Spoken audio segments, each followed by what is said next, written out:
The quickest warplane in World War II was built from wood.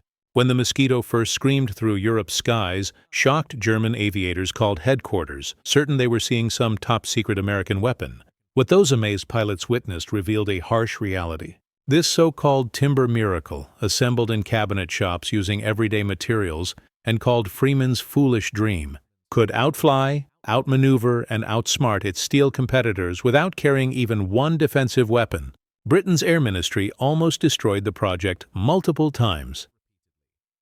Starting in November 1940, the Mosquito broke every speed barrier, pushed the German Air Force into a frantic technology battle, and proved that massive bombers were no longer needed.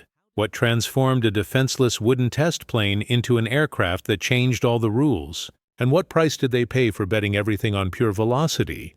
During spring 1940, within the halls of Britain's Air Ministry, a shocking proposal reached Air Marshal Wilfred Freeman's office. Geoffrey de Havilland, a designer known for bold ideas, presented plans for a bomber without weapons, without protection, and built almost completely from timber. Traditional military leaders mocked the concept, calling it a dangerous pipe dream. The project quickly earned the nickname Freeman's Foolish Dream in official papers and private conversations.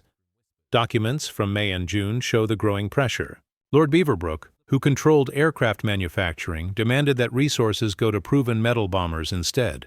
He argued that wood should stay in musical instruments, not fighting planes. Freeman stood firm. He viewed the Mosquito not as a risky bet, but as Britain's greatest opportunity to outpace their enemies. He put his entire career on the line for this promise.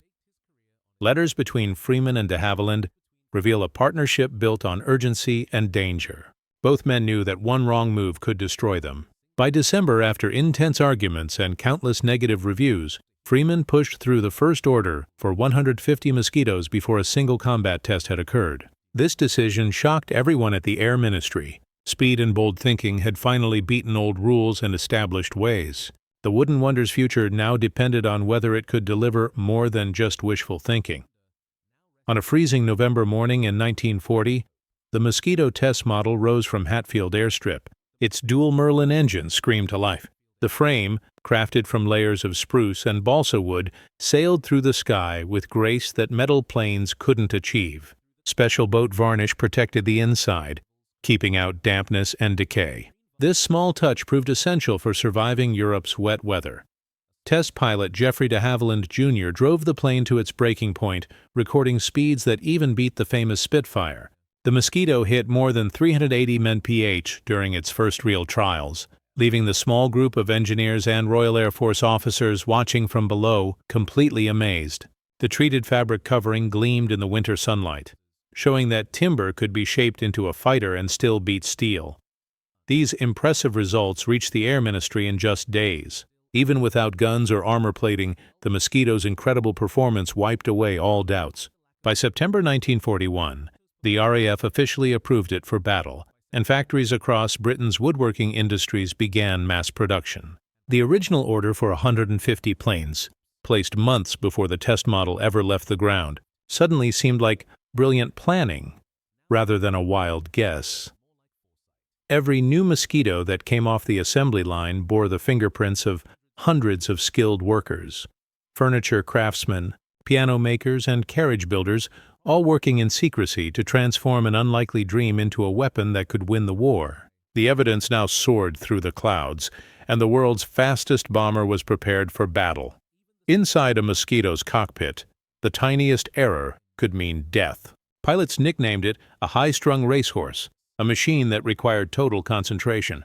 The plane's incredible power-to-weight balance and narrow wing design made it lightning fast, but also merciless. Military investigation records tell the whole story. If one engine quit during takeoff, pilots lost all control below 172 mph.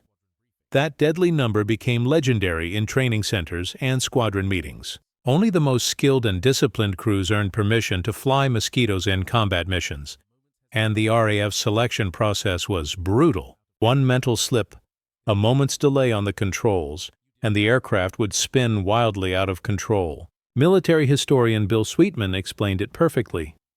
You didn't pilot a Mosquito. You bargained with it. The danger was genuine, and lives were lost paying that price. However, For those who learned to handle its moody nature, the Mosquito provided something no other warplane could offer: the ability to outrun death itself. On January 30th, 1943, Berlin's warning sirens screamed as Mosquito bombers roared overhead. Their engines thundered above the city just moments before Hermann Göring was supposed to give a nationwide radio speech. The perfect timing wasn't luck. RAF crews had planned their attack down to the exact second, drowning out German radio with the sound of Merlin engines and exploding bombs. For 220 nights straight, Mosquitoes kept coming back to Berlin and other important targets. Their surprise attacks ruined speeches, cut off propaganda broadcasts, and shook the confidence of a city that once thought it was safe from enemy bombs. German Air Force records from that time show pure frustration. Fighter planes rushed to intercept, but the Mosquitoes had disappeared before the interceptors could even reach the right altitude. Göring's fury exploded during a staff meeting where he made his now famous statement, "I turn green with envy when I see the Mosquito." He admitted that the British had built a gorgeous wooden aircraft that every German pilot wished he could fly. Each raid slowly destroyed German confidence, forcing Hitler's regime to waste resources and completely rethink their defenses. Meanwhile, the Mosquito's reputation grew stronger with every completed mission and every ruined speech. A single Mosquito could serve as a bomber, then be quickly changed into a night fighter, or modified for high-altitude spy photography, all using the same basic frame. By war's end, no fewer than 40 different versions had joined active service. Some carried 420mm cannons and machine guns in the nose, while others traded weapons for cameras that captured the first pictures of enemy rocket launch sites. Pathfinder models led bomber formations, dropping bright flares to guide heavy bombers to their targets. Others, painted black and equipped with radar, hunted enemy aircraft through Europe's dark skies. The Mosquito even worked as a messenger plane, weather scout, training aircraft, and target practice helper for gunner training. Each new job required only small changes to the basic design, proof of an airframe built for flexibility. From the factories in Hatfield to remote bases in Burma and the Pacific, the Mosquito design was constantly reinvented. Its adaptability remained unmatched by any aircraft of its time. On the morning of February 18, 1944, Mosquito bombers streaked across the French countryside, flying so close to the ground that their wings almost touched fence posts and power lines. The lead planes pushed to nearly 250 mph, their engines roaring just 15 feet above the frozen earth. Pilots stayed on course using pure instinct and lightning-fast calculations, aiming straight for the eastern wall of Amiens prison. At less than 60 feet altitude, bomb bay doors flew open.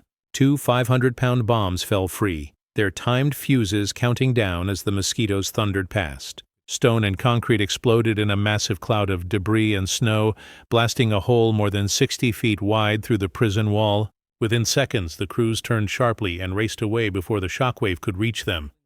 Every moment of this dangerous run required absolute courage. At that height and speed, there was zero room for mistakes. Minutes after the wall crumbled, prisoners rushed through the massive opening, climbing over broken stone and twisted wire. The scene became instant chaos.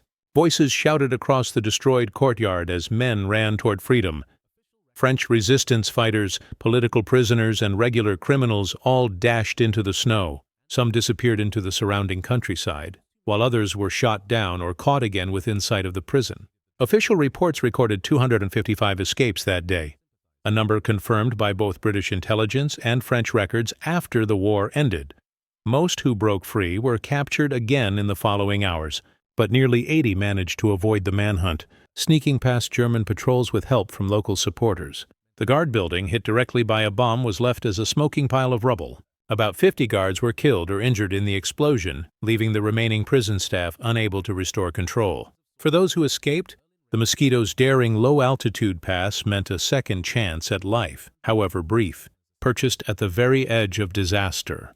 More than 40 different versions entered military service, and archived mission reports show Mosquitoes flew thousands of combat flights, from Berlin bombing runs to Operation Jericho's ground-level strike on Amiens prison, where 255 prisoners broke free. German military documents reveal the aircraft's incredible speed left Luftwaffe leaders, including Hermann Göring himself, openly angry and frustrated. Today, military historians agree the Mosquito's wooden design and amazing flexibility created the blueprint for modern multi-role aircraft. Its impact is measured through technical breakthroughs, operational success, and the lasting respect of those who flew it. The Mosquito wasn't just a legend, it was a proven reality that transformed aerial warfare forever.